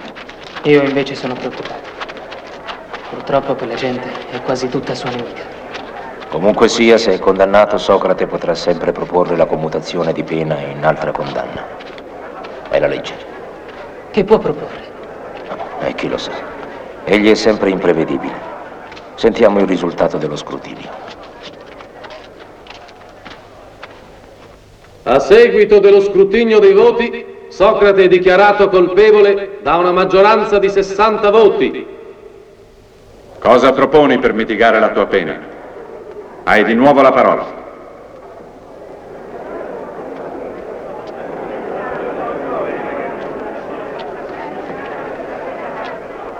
Ateniesi, non sono indignato per questo risultato. Mi meraviglio anzi di essere condannato da una così tenue minoranza. In quanto al castigo, Meleto propone la morte. A mia volta che pena proporvi, che pena affliggere a un uomo che ha sempre sacrificato la sua ambizione personale all'interesse dei suoi concittadini. Per essere giusti non bisogna castigarlo, ma al contrario accordargli qualche ricompensa. E parlo adesso come se si trattasse di un uomo qualunque e non di me, Socrate. Da un lato c'è l'uomo povero, che d'altronde deve continuare la sua opera. E dove si mettono i cittadini meritevoli perché invecchino al riparo dal bisogno? Dove si mettono i benefattori della città? Al Pritaneo. È dunque al Pritaneo che dovete inviarmi. Cerca di riflettere, Socrate, non provocare l'assemblea. Quest'uomo avvilisce la dignità del tribunale! E che proporre d'altro? Un'ammenda? Come dire la prigione a vita, giacché non ho denaro per pagarla. L'esilio? Alla mia età? Andarmene in terra straniera? Se i miei concittadini non mi sopportano, come potrebbero farlo degli stranieri? No, se si deve parlare secondo giustizia, reclamo quello che è giusto, che mi si alloggi e nutrisca al Pritaneo. La proposta dell'accusato è stata, secondo la legge, messa ai voti. La sua proposta è stata respinta. L'Assemblea chiede la pena di morte con 140 voti di maggioranza. L'esecuzione, come d'uso, dovrebbe aver luogo entro le 24 ore. Ma poiché la città è da ieri nel suo periodo annuale di purificazione, fino a quando la sacra nave che con il suo viaggio commemora la vittoria di Teseo sul Minotauro non sarà ritornata da Delo, ordiniamo che si soprassieda all'esecuzione. Socrate, se lo desideri puoi esprimere le ultime volontà.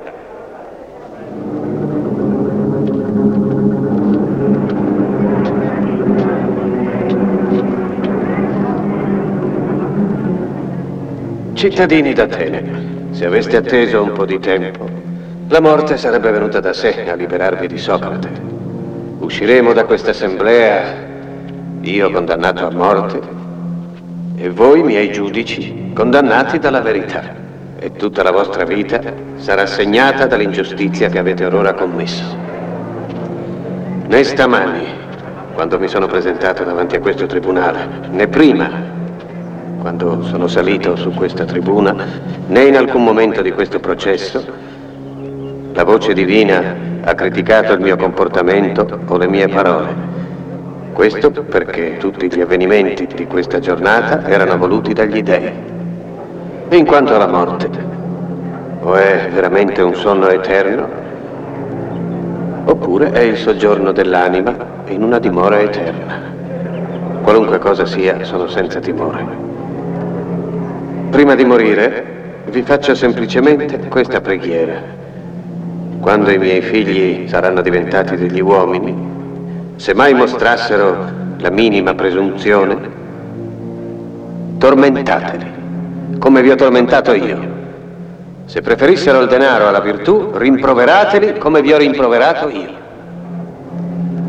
Se farete questo, mi avrete dato, in fin dei conti, quanto mi è giustamente dovuto. Ma ecco che è giunta l'ora di separarci. Io per morire, voi per vivere. Qual è il destino migliore? Nessuno risponderà, se non la divinità stessa. Io vi saluto. Non ne posso più di aspettare. È inutile prevedere i minimi dettagli. Dobbiamo eseguire il nostro piano. Tutto è pronto adesso. Le guide sono state pagate. E i guardiani subiscono molto l'influenza di Socrate. A sentir loro è un prigioniero di una dolcezza esemplare. Il più cortese che abbiano mai conosciuto.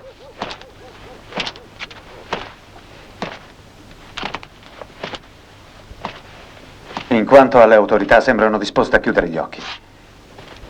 La fuga di Socrate sarebbe gradita all'opinione pubblica.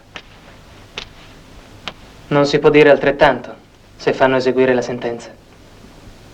Ma gli dei ci proteggono. Ecco che è più di un mese che i venti contrari impediscono il ritorno della nave sacra ad Adelo.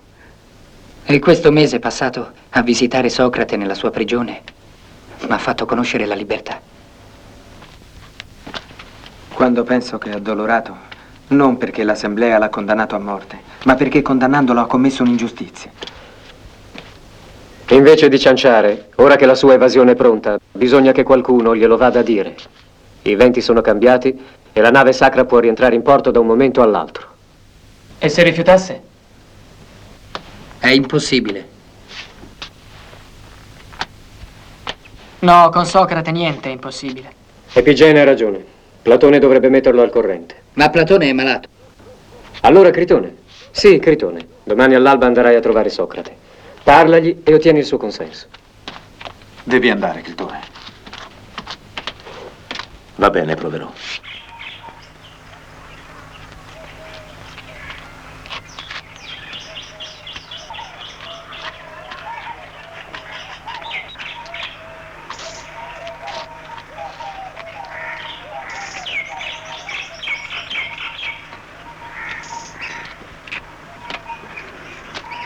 Vieni molto prima del solito. Che succede? Voglio star solo con Socrate. E durante il giorno è impossibile. Questa prigione è sempre affollata. Entra.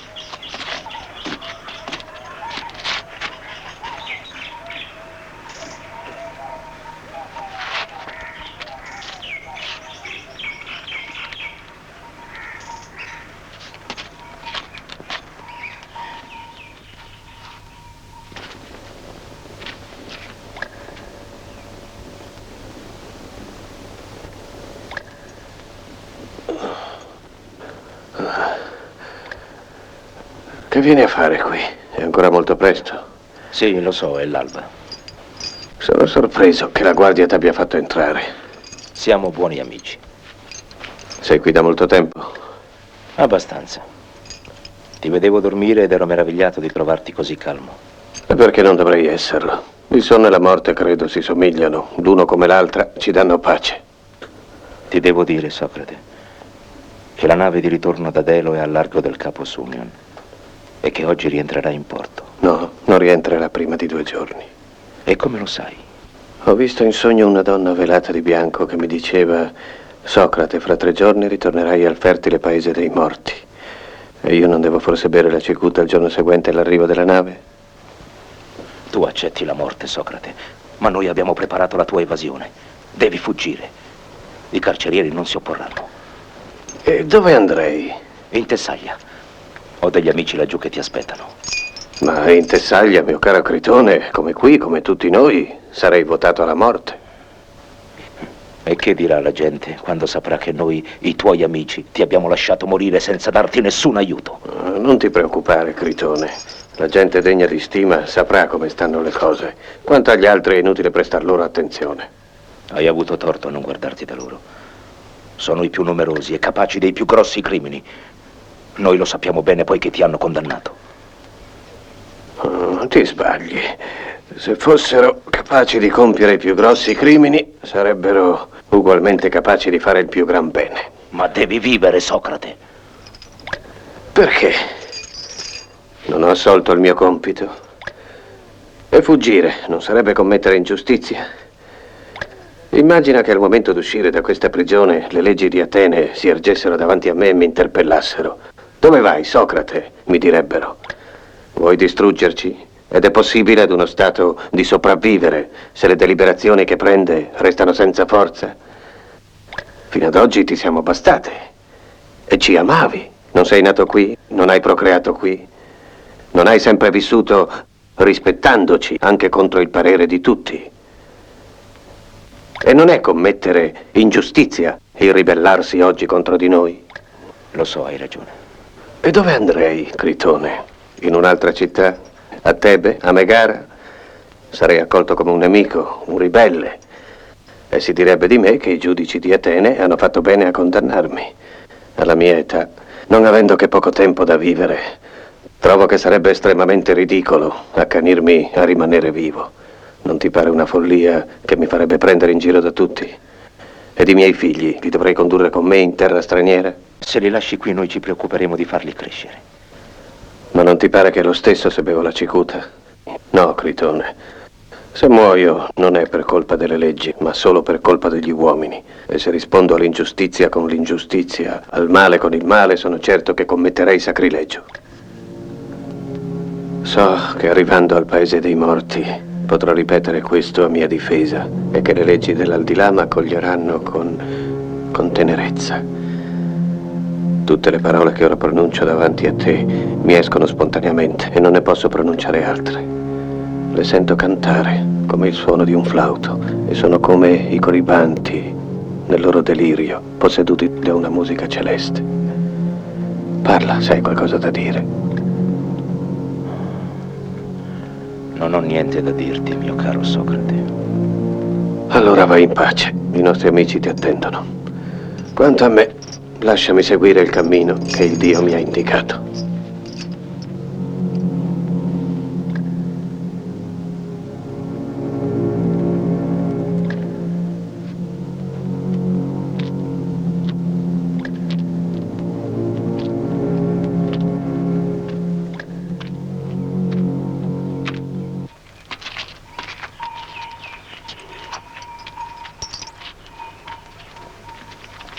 Gli 11 sono venuti a liberarlo dalle catene e gli hanno detto di prepararsi a morire.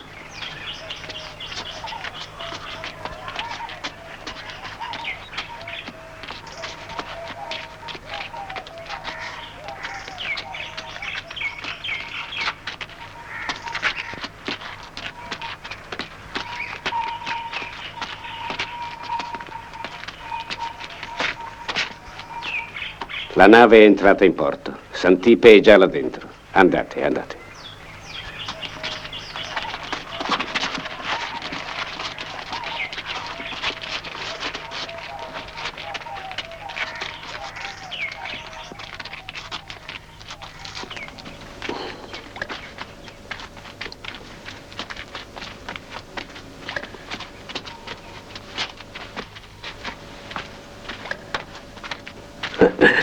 Mi faceva male e adesso provo piacere.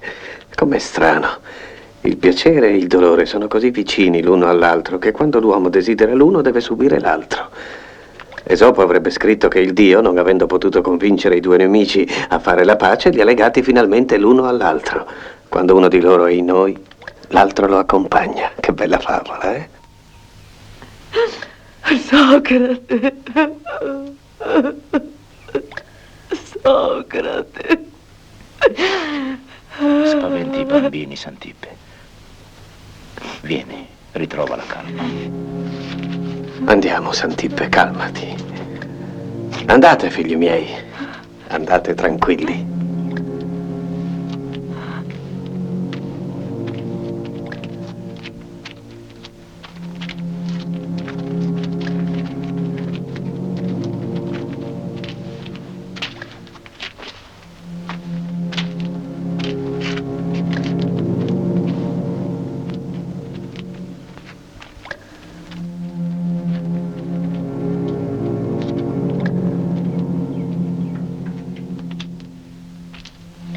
Hai scritto dei versi in prigione, Socrate. Evenos me lo ha detto. Non vorrei fargli concorrenza. Domani dovrai tagliarli in segno di lutto. Come puoi essere così calmo, Socrate, sapendo che l'ora della morte è così vicina?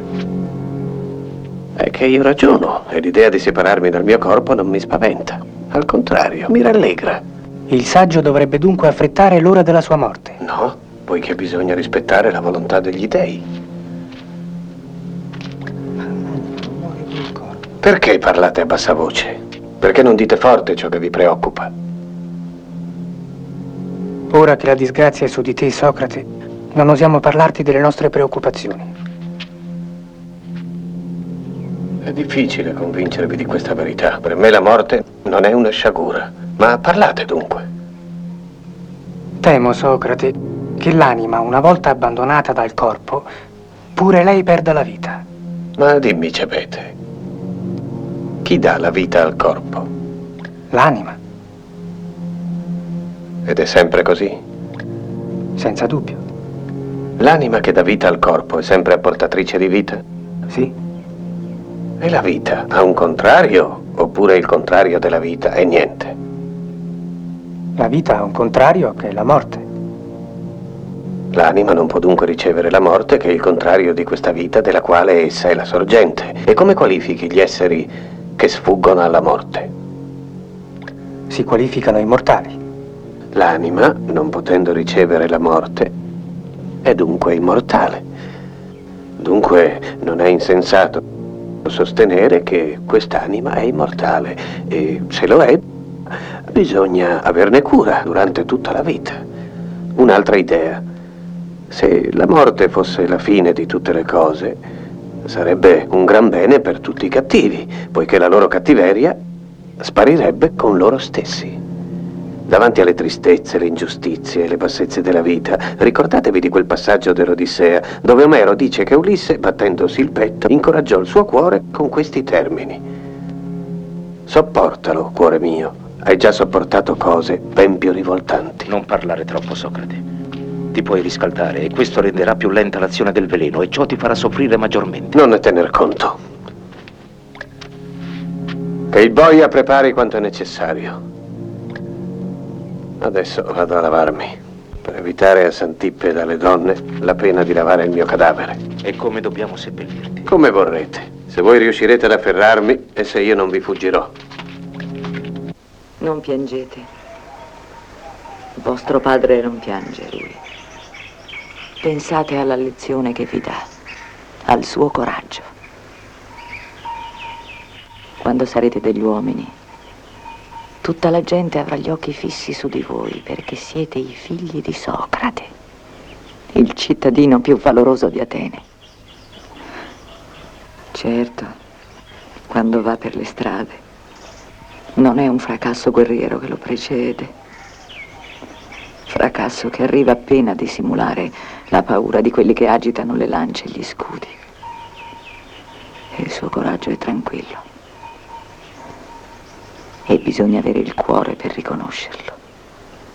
Non si è mai abbassato a compiacere qualcuno.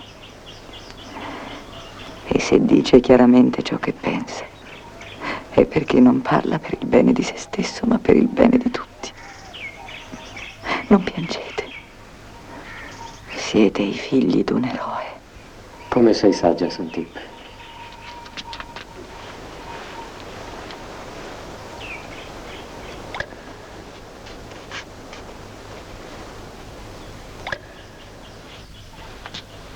Chiama Santippe ai ragazzi. E voi, datele il buon esempio. Siate sereni.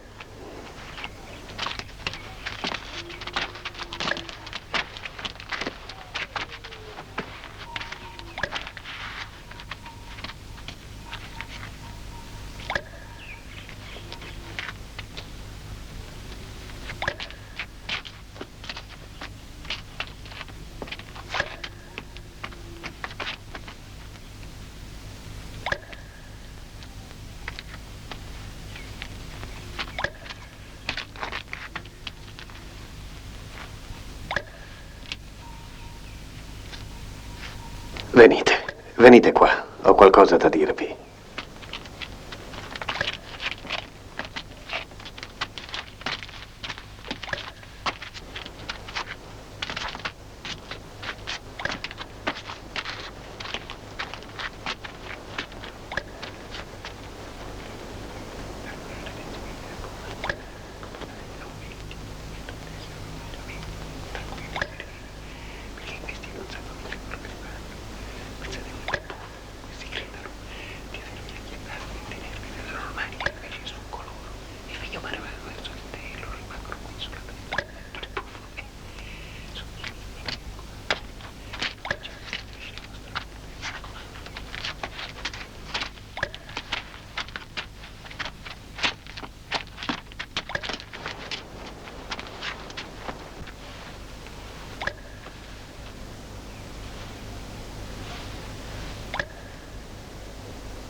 Preferiresti vedermi morire giustamente?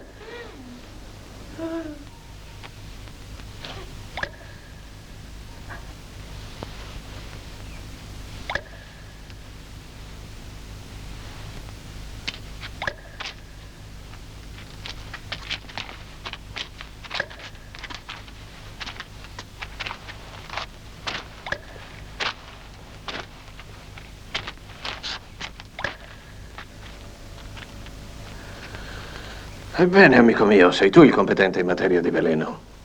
Che devo fare? Cammina dopo aver bevuto fino a quando sentirai le gambe pesanti. Allora sdraiati e lascia che la cicuta agisca.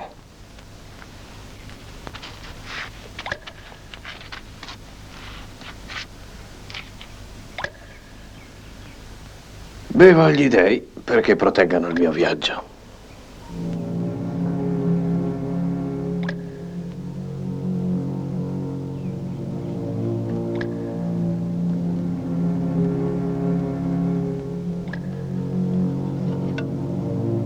Ma perché piangete? Non sapete che dal giorno della mia nascita la natura m'ha condannato a morte? Se abbiamo allontanato Santip è stato solo per evitare i suoi lamenti. Siate quindi forti.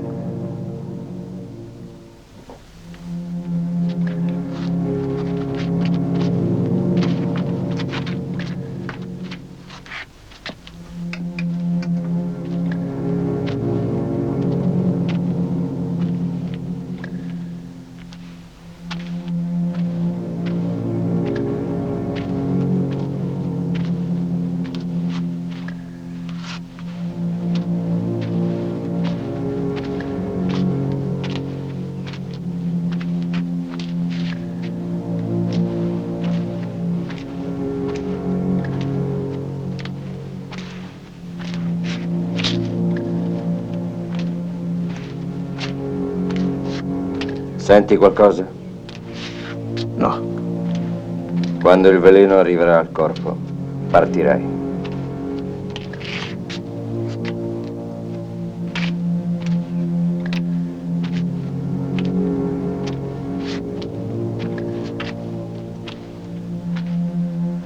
Gli uomini calunniano i cigni. All'ora della morte i cigni non cantano di disperazione, ma perché sono felici d'andare dagli dei dei quali sono i servitori.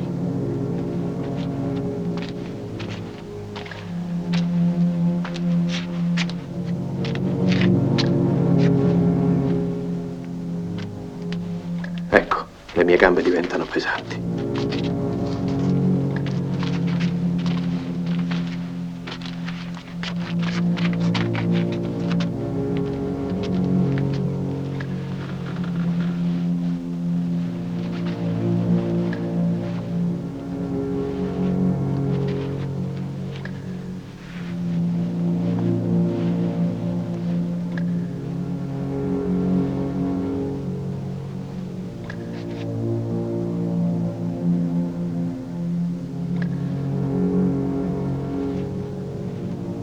Mio buon Critone, dobbiamo un gallo ad Esculappio, non lo dimenticare.